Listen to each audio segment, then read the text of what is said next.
Hello and welcome back to the Traxion podcast. Today, Tom and I are going to be talking about racing games that have aged like fine wine. My name is Justin, and the voice you're about to hear is Tom. Hi there. Yeah, good to be here. Happy to talk about this subject.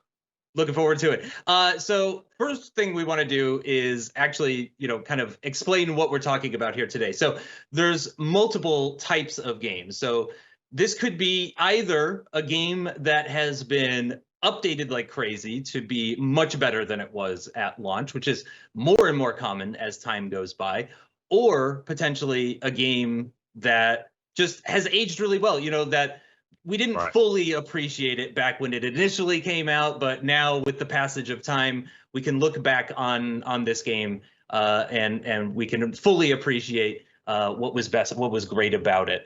Are there many games that you can think of anyway? I'll start with you, Tom.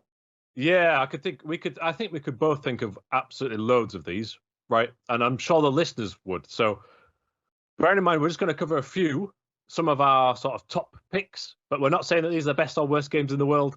And That's there's plenty more that you can put in the comments, or we'll speak on different podcasts. So just bear that in mind. But there's absolutely loads I could think of, and I'm sure you can as well, Justin. Shall we kick off with the first one?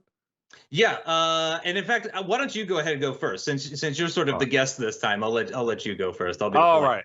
Well, mine is from a few years ago, I think 2014, developed by Evolution Studios, which are kind of defunct, but not quite. And it is Drive Club, which was a PlayStation 4 exclusive. Mm-hmm. And so just really quickly, for those who aren't aware or haven't played the game because it's only on one platform, for example, it was kind of a pseudo arcade racer, but it still sort of felt authentic. Mm-hmm. It was mainly about road cars, and it was on fictional locations. The graphics are unbelievable, but sometimes the gameplay was a little bit soulless, and it was mired in problems for many years, but then was updated forever. I don't know if you remember any controversy around it, Justin, back in the day. I didn't. So because it was an exclusive, I didn't play it, and I didn't keep up with it all that much. But I do remember people talking about it and stuff like that. Yeah. And it was a bit mixed, and it almost wasn't mixed from people. It was mixed depending on what part of the game you were talking about. Is sort of what I remember. Yeah. So the point of Drive Club is, if you take the driving aspect, I don't think that was ever in doubt. But the club aspect with this was this sort of trying to be innovative with the online. That's right. That sounds familiar. Yeah, and they had trials and stuff and tests for it, which clearly in the end, basically they were having big problems with the netcode, and it was delayed by about a year or so. Was the release? It was going to be like a PS4 launch title or launch window, and it missed that, unfortunately, because of primarily the online issues. And then when it did come out, apparently, when a few reviewers were playing the game, the online was working fine. As soon as more than 6 people went online on day of launch, which is a common thing that happens with games, but it was cataclysmic. And to the point where the online basically didn't work for months. I'm going to say months. And so the whole club element of it didn't work. So basically, as you're driving in the game, even on each corner, depending if it's like a drift mode or a race or time trial, on your friends list on PlayStation, a little challenge would pop up as you're driving along. And so obviously you've got your own objectives to progress the single player career, but there's like these little mini ones which are based around how well your friends have done. None of that really worked or was reliable, unfortunately. Yeah. And then another element, and it was a really cool feature. Right, I was thinking that's super neat. And then it was not working at all. You'd come up on a corner and it would be like, oh, this mate has got a certain drift score in here as you're doing the level. It was like a live reactive thing. And then also you could join friends to create a club. And if all of your friends in a club were doing well, you'd get bonus XP as well. And that didn't work, unfortunately, hence the name of the game. There was also going to be some element of it that was free on PlayStation Plus. That was delayed as well, again, because of these online issues. So it was just, I think everybody's learned from games like this. When you launch a game that has a heavy online focus, there's like enough servers involved. The code has had a beta test with enough people. I'm not saying everything's perfect these days, but certainly it's a lot better than this. And that was the big disaster, basically. And did this come out around the same time as The Crew? I think The Crew came slightly later.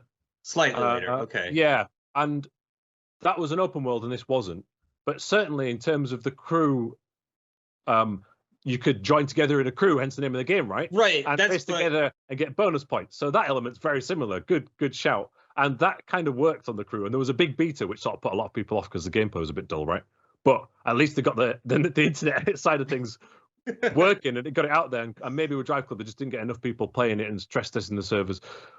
I don't know, but ultimately this game aged well because for two reasons. One, they stuck at it for many years. Obviously, they finally got the online working. I'm pretty sure that meant a load of expense, meant the game was never profitable, and maybe that's why there was never a sequel. Right. Also, the reputation was kind of tarnished for that brand name. Right. But they did this amazing DLC season pass, which was extremely extensive, had wonderful cars and challenges. They added new tracks, and I believe from memory, all tracks were free. So that's sort of the template that we like in DLC these days, where tracks are free, but cars are paid for. That's fine. Yep. And also, they added bikes, which is really random. And the bikes were really amazing. The bikes were better handling than most motorcycle games these days. And by this point, the game had been completely forgotten about, and it was a real shame. But it was Drive Club Bikes, which sounds like a separate game. But could you race the bikes with the cars? No, you couldn't. Okay, it was like a separate. It was a separate career path. I figured that was too much to ask. Yeah, right. And then ultimately, I think then Sony had sort of given up on the game partially, but they were trying to launch PlayStation VR, so there was actually a separate Drive Club VR spin-off. Oh, okay. Which played exactly the same. So from a gameplay point of view, it was like, oh, this is not really that new. But the VR worked great, and on that hardware, the cheap PlayStation 4 with the cheap VR headset, it was a technical marvel, but it came out like I'd already played through the season pass, I'd already done the bike split, and I was playing the same cars and same tracks again. It was a bit like, but it wasn't a full price release. So that if you combine all that together, and if you'd not played the game at the time, this game would be amazing. Sadly, the online servers are no longer on, so the online element doesn't work again. So it's like back at the launch again. So it's come full circle. It's back to where it started with online problems, but for a very different reason.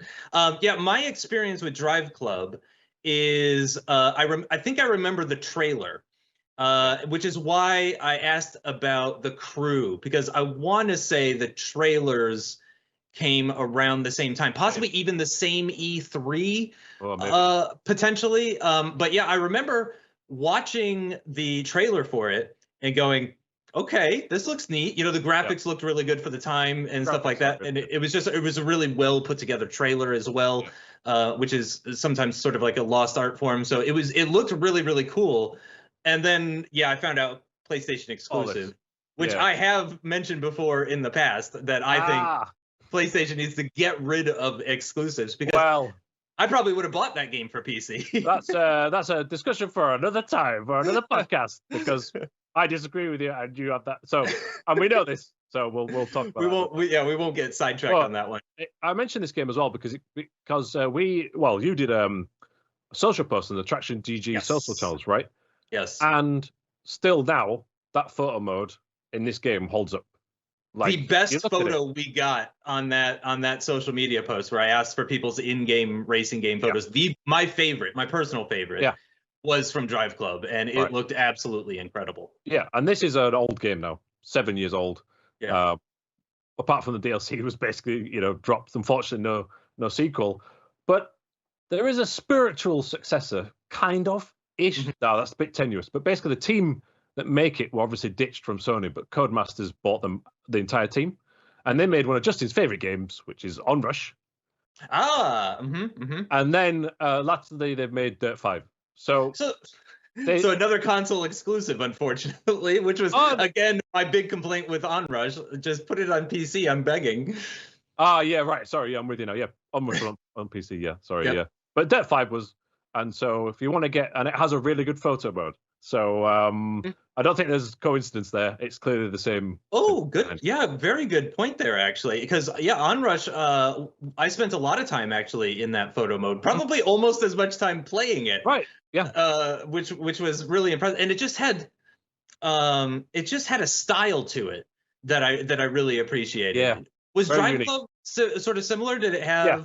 I thought it felt quite quite unique in its aesthetics, and like we say, the photo mode was great. It really sort of set itself apart, which was quite nice. But also maybe that was to the detriment of its sales, which also applies to Dirt 5 and Onrush, weirdly. Right. So at least they're consistent. Okay, yeah. Well, we'll move on for that one. Yep. I'll go ahead. I'll go with my first one. Yeah. And my first one is actually from a similar time, about 7 or 8 years ago. It is, yeah. And it is, in fact, Assetto Corsa on the PC, which is a game that's very near and dear to my heart. I used to do YouTube stuff. I used to think myself a content creator at one point. But I was one of those people that quickly found out that he enjoyed one aspect of the content creation process and hated all the other aspects of the content creation process. So I gave up on that and decided to just get a job instead. But here we are. Exactly. So now I get to talk about Assetto Corsa instead of playing it, which is arguably better for me anyway. But I did a whole YouTube series where I played Assetto Corsa, and I did dozens of episodes of this game. But let's before we get ahead of ourselves, let's go back to Assetto Corsa. So this was a PC only game initially that came out as an early access game on PC, on Steam specifically. Mm-hmm. And it wasn't very good. It's a small team. We should mention that as well. Yeah. It's from Kunos Simulazione, something Italian. Yep, exactly. It's harder to pronounce than competizione. But Kunos, as I like to call them, they released this game with a very small team. You could tell there was a lot of passion, that it was put together by car nerds like you and me. Yeah, probably right. The people listening to this podcast as well. This was put together by people that were very, very passionate about cars. And not just racing cars, but road cars as well, too, which is part of what I really liked about Assetto Corsa. There was a lot of issues with it, though. It was a very shallow game. There wasn't a whole lot going on. The graphics were good, but you really needed a bit of a monster PC in order to run it. I remember the early days of Assetto Corsa having a black bar at the top of my screen that said high CPU usage. All the time. It never went away. No matter what was going on, I was getting high CPU usage. I don't know why they felt the need to obscure 10% of my screen to tell me that I had high CPU usage, but there we have it. And the multiplayer wasn't that great. It wasn't terrible, but it wasn't that great. It's sort of still to set stuff up, I thought.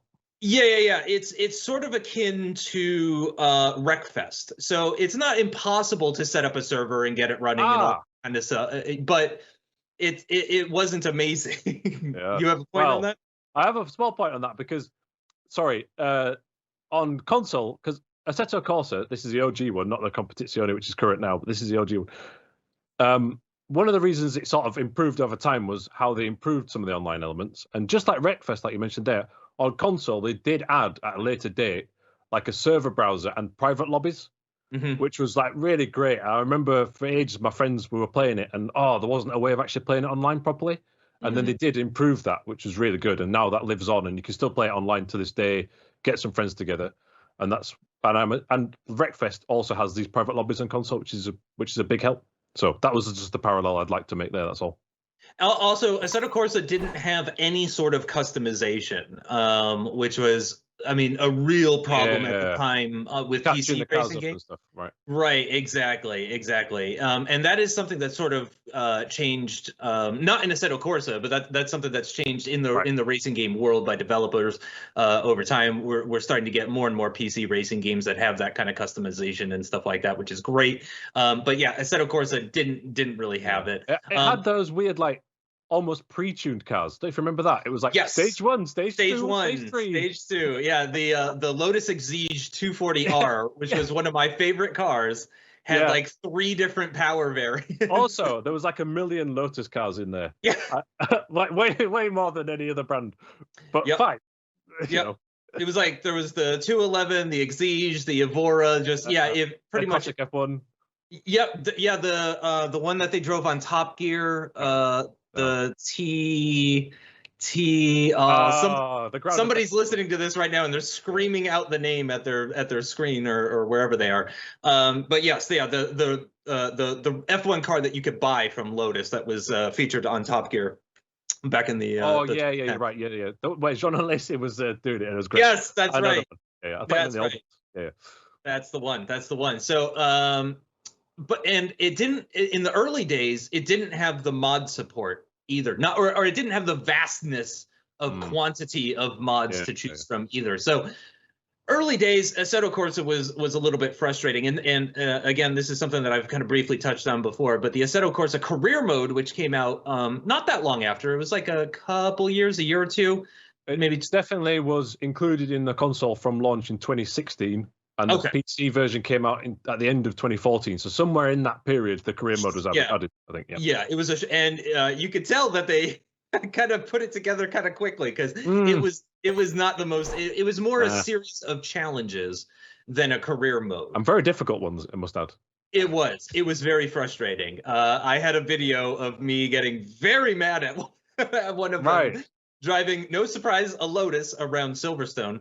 And yeah, it was a little bit frustrating, but they did turn things around. So they added DLCs to the game, car packs specifically. They added my favorite version of the Nordschleife ever in a video game. The laser scanned Nordschleife that came around and I can only imagine how much it cost for them to laser scan the Nordschleife. I know. It must have been expensive. It must have been expensive. But yeah, my favorite version of the Nordschleife and that YouTube series that I mentioned earlier, that was entirely based on the Nordschleife. So that came out right after I had done a couple episodes of me driving the Nordschleife on a mod version. So the one that had been created by somebody in the community, and it was really good. I don't know who created it. Otherwise, I would totally shout them out. It was really, really good.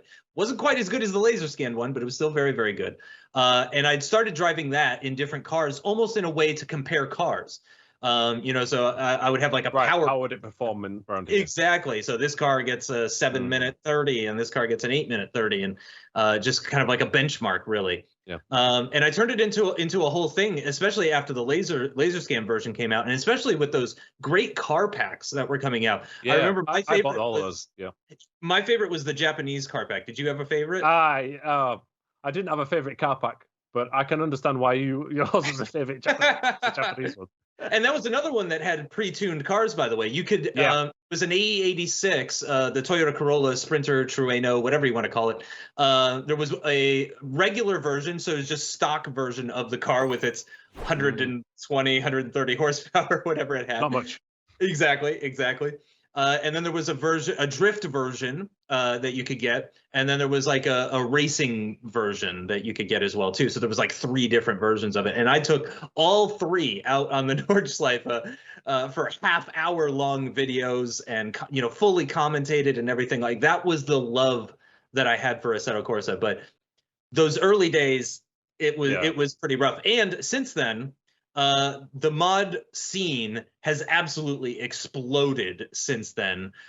We have a streamer on our stream team, for example, named Arrow, who does Assetto Corsa drifting using just a raft of mods. It's an incredible amount of mods for the cars, the tracks. I think even like the way the tire physics work is a mod to the game. Wow. So it's very, very in depth, but he's turned it into something completely different, which I really appreciate about it. Although the drifting was always in there it was a drift circuit from the start, right? But I found it very, very difficult to control. But also I think for the drifting, I had a gear driven steering wheel, and probably actually a belt driven might be better for drifting actually. Before it says direct drive as well. I think probably belt driven might be better just for drifting. But what I would say about mods is like the game has aged well regardless of those. Because it still plays well now, and it's only if you go back to it you go, okay, well the visuals are a bit secondhand and some of the careers shoddy, but the handling and the way the cars drive is still better than a lot of games that have come out of late. So and it doesn't even might look like it, especially with the menus and stuff. Doesn't feel like 6.5 years old. But then on the flip side to the mods, when Formula One, the sport, wants to preview its Jeddah street circuit, It used Assetto Corsa, not the Formula One. Yes, Very random. yes, it did. But anyway, so that's why I think it's a good age game. It did that for Jeddah and I think they may have done it for Hanoi as well a little while when they did Hanoi possibly. But yes, yeah, they turned to them to do those, which is OGAC. Absolutely incredible. And shout out to Aero. If you guys haven't checked out Aero drifting on Assetto Corsa, it is actually incredible. I mean, it is unlike anything I've ever seen done in a racing game before.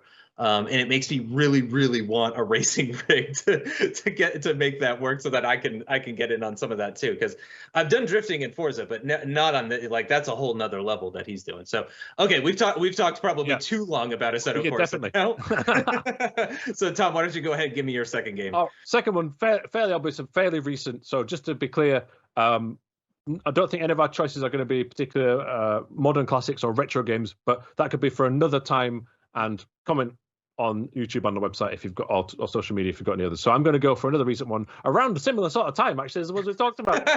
Strangely, that is the first dirt rally. And the reason why this improved over time is, like I said, of course, it was early access to start with.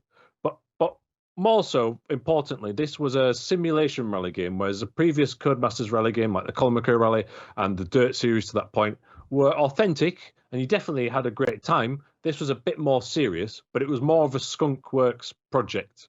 So in order to get it through the management and the financial decisions, it was through early access, which at the time was very weird for a quote-unquote large company like Codemasters. AAA, yeah. Exactly.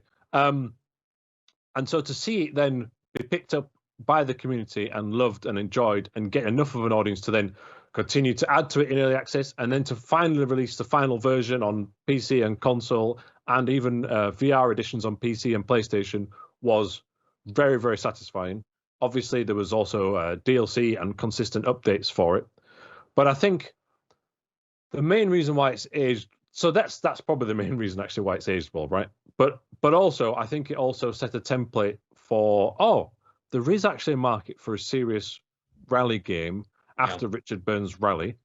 We've seen now that the WRC games have got a bit more serious in the handling game. There was a sequel for this game as well. But if you still go back and play it now, it's still a good driving, serious rally game. And that's key. It still holds up now.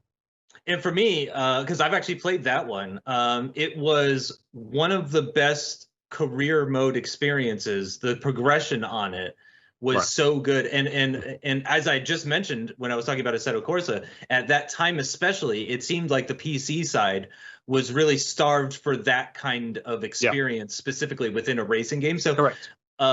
Even though I was complete garbage at the game, and I was absolutely terrible. I am not a rally driver, it's a difficult as game. It turns out. But I still had an absolute blast with it, and I loved the depth of it, the repairs and stuff like that.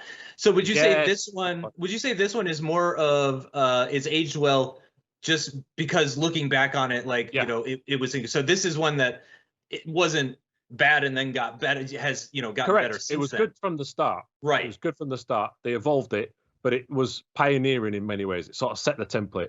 And one thing that I really highlights how this game has aged well is that when Dirt Rally 2.0 came out, it had an amount of content. Perhaps it was arguable it wasn't enough, but there was 4 seasons of DLC. Mm-hmm. And every rally stage that came to it, apart from one pack at the end, was actually remasters of the Dirt Rally 1 stages. So the first stages were so good, they re-released them as the DLC for Dirt Rally 2. And yes, they played better and the physics were more advanced and you had more cars in the second game. Yeah, great. But it just shows how good, especially those stages in Finland were in the first Dirt Rally, that they actually revisited them for the second game. So that was just another reason why it held up so well. It was like, yes, these were amazingly well-designed stages. And would you say Dirt Rally has aged better than a non-rally dirt game? Oh, yes. Yes. I do think Dirt 3 is a really good game, if that's what you mean. Mm-hmm. Or Dirt Showdown, they're both good fun, but they don't play quite as well in the current age as today. Now, they were older, so that's perhaps a bit unfair. Right. But let me put it to you this way: Dirt 4 came after Dirt Rally, and Dirt Rally is a better game. And Dirt Rally and Dirt Rally 2.0 both have VR, right? Yes, but Dirt Rally 2 only has VR and PC. But the first Dirt Rally has it on console as well, which is quite nice. Interesting. I've always thought that was really strange too, because there's been no inkling of VR from the F1 side of Codemasters. Yeah, interesting. Whatsoever. Yeah, I guess there's a risk-reward investment sort of thing. And because the first Dirt Rally was early access, maybe they sort of were like, oh, let's go for the hardcore audience. VR is a bit weird in it, though, because if you turn around, the rear of the car isn't modelled. It's just like it's like a grey wall or something. So you can look into the apex, which is great. But if you look behind, don't look. Yeah, it's not there. And I was actually just thinking that maybe that's why they did VR for Dirt Rally and not for F1, because you do need, you're getting sideways and you're looking out the side window of the car sometimes. With F1 with those little shoulder things, maybe the driver doesn't actually look that much. I don't know. Anyway, it would be cool. You'd be looking over essentially just to see other cars for battling and stuff like that. And maybe. But anyway. Any other points to make on? No. That's why I think Dirt Rally still stands up. Perfect. Okay. What's your next game? So my second one is a bit of a strange one, and it's very different from the ones we've talked about so far. And it's a game that I haven't played in a very, very long time, but I look back on very fondly, which is why I've picked it. And this is the Initial D arcade game. Specifically the arcade game. I did actually get the Initial D game for PS2, I think it was. I think there was a PlayStation 2 version of it, but it didn't have the same sort of feel to it. It just wasn't as rewarding. And maybe it was because I played the arcade version first. And just to clarify for people, especially young people out there, this is a game that is nearly 20 years old now, I want to say, actually. Right. It's extremely old, in fact. And it's actually my first experience with a racing video game on a wheel ever. Right. Just to clarify, when you say arcade, it's in a physical arcade. Yeah. It's not an arcade game. We're not talking about the genre. It's right. You had to put quarters in the machine, and then you get to play it for a certain amount of time, and then it's over. This is for the young people watching at home. Oh man, that have never people think DLC is bad these days. Right.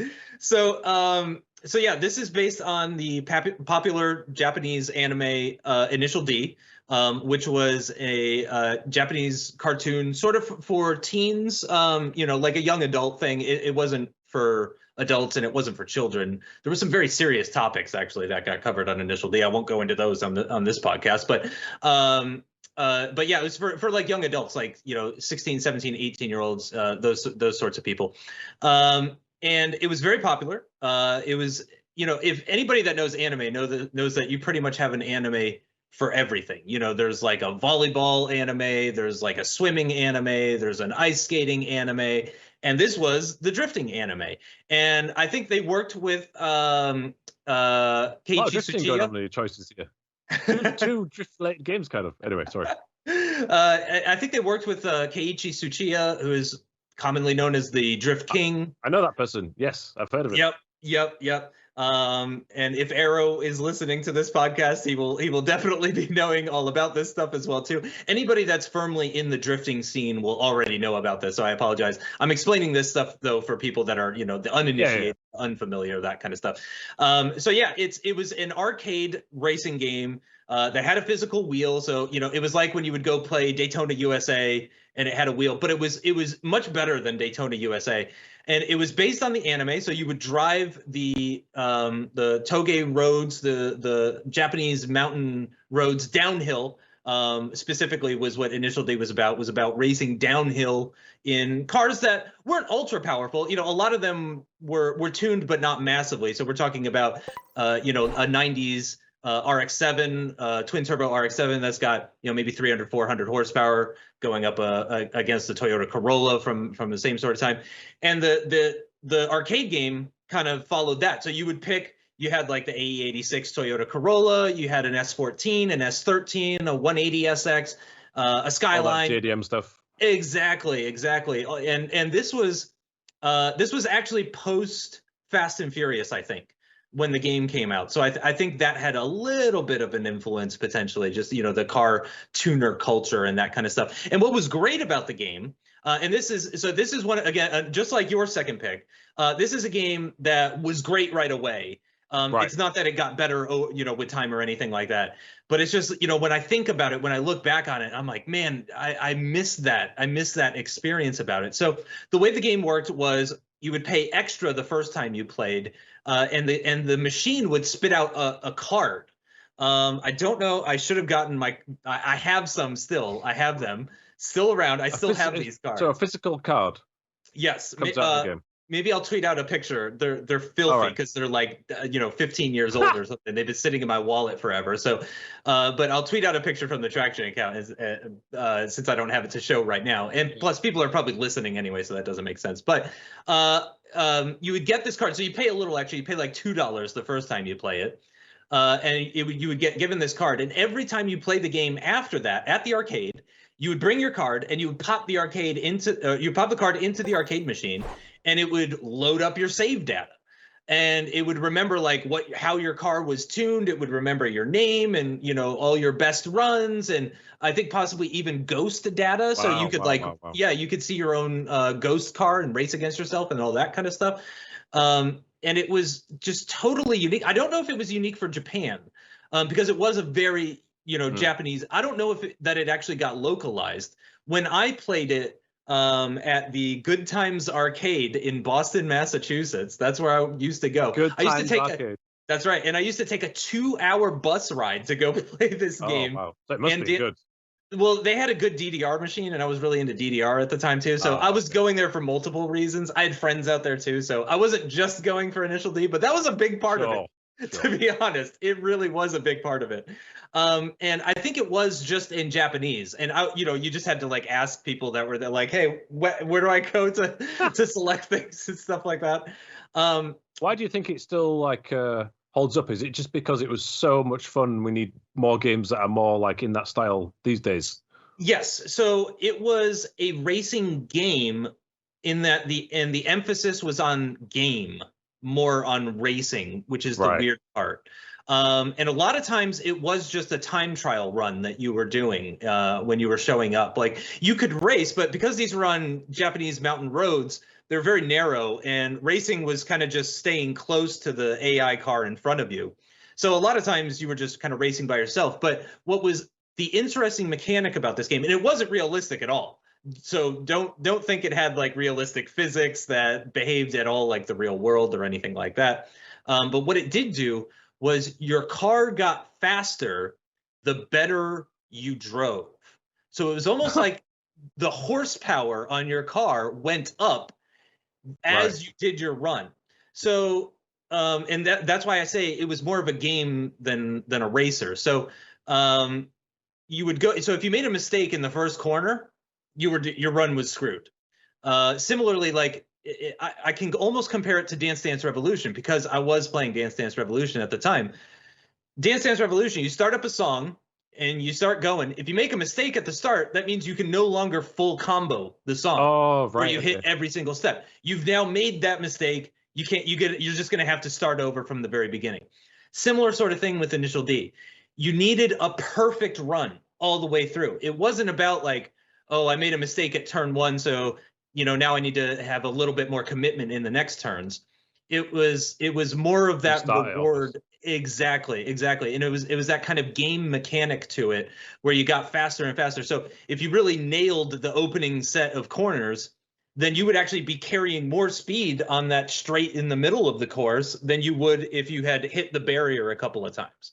Right. So it was a game that actually rewarded you really, really effectively, actually, for not making any sort of mistakes. So it was not just about hitting your apexes and drifting, because again, it's all about drifting. So you're drifting the whole time, pretty much constantly. And much like Mario Kart, it's faster to drift than to not to drift, that sort of stuff. But it rewarded perfection. And I think that's the kind of thing that is completely absent from racing games these days. And if it does exist, it would be in a game like Art of Rally, some sort of like top-down arcade sort of thing, not in a game where you're sat behind the wheel and turning it and all that kind of stuff. So I think it's a little bit of a lost art form. Well, something must have clicked with this, because there is this year a new Initial D game only in Japan and only in arcades, which is weird, right? Because I thought that industry was over. But Sega is still making Initial D games with a wheel in arcades only and not localizing them. So, all right, there must be something to it. Yep. Yeah, I'm very interested. So I looked that up and just did a quick like kind of just YouTube video, just looking at it and stuff like that, and it looks very, very interesting. I'm super interested. We do sometimes get Japanese arcade machines here in Houston, where I live. It's a very diverse city and stuff like that.